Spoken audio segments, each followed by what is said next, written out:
সেই অমিত শাহ সৌরভ গাঙ্গুলির বাড়িতে আসবে, কি খাবে তার মেনু ঠিক করে দিচ্ছে এই মমতা ব্যানার্জি।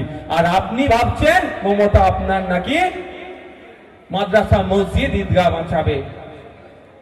আপনি বলুন, আমি কিতে গেল গো, আমি লাস্ট কাঁদে বাড়ি এসে ওইটা খাওয়া দাওয়ার ব্যবস্থা করলাম, তোমার অঞ্চলে না, নারায়ণপুরে তো। আচ্ছা, আমি একজনের বাড়ি এসে খাওয়া দাওয়া করেছি। মালিক ভাই তাকে যদি খাওয়া দাওয়ার নিয়মটা বলে দেয়, ভাইজান বেশি ঝাল খায় না, বেশি তেলা জিনিস খায় না, তাহলে এত বলতে পারবে কেন? মালিক ভাইয়ের সাথে সেই রকম আমার সম্পর্ক আছে বলি তো। কি গো, হ্যাঁ?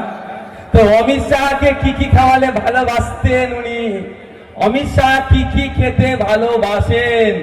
যদি অমিত শাহর বোন দিদি মমতা ব্যানার্জি না জানে, তাহলে সৌরভ গাঙ্গুলিকে কি করে বললো ভাই?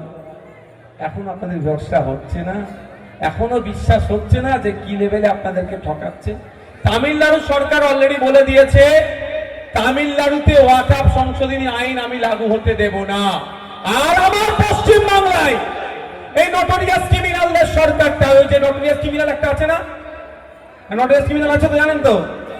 ও তো আপনার ওয়াকফ আইনকে বাঁচানোর জন্য মহিলা নিয়েছে, ডান্স করিয়েছে সোনপুর বাজারে। ওয়াকফের বিরুদ্ধে আন্দোলন হচ্ছে, মহিলা নিয়েছে ডান্স করাচ্ছে।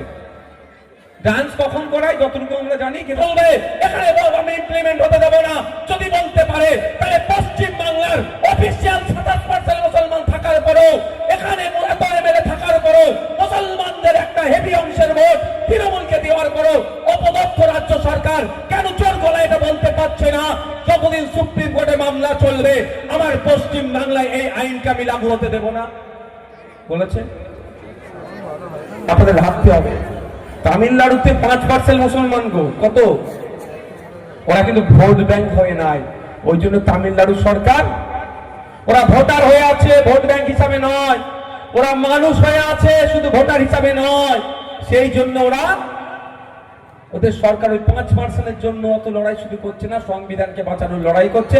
আর বিজেপির বিরুদ্ধে সত্যিকারের লড়াই করে তার প্রমাণ দেখিয়ে দিচ্ছে তামিলনাড়ু সরকার। আর আমাদের রাজ্য সরকার মোদীর জন্মদিনে ফুল মিষ্টি পাঠাচ্ছে, চাদর পাঠাচ্ছে।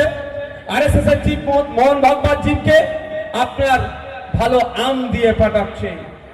আর অমিত শাহ এইগুলো কেড়ে নেওয়ার চক্রান্ত করছে।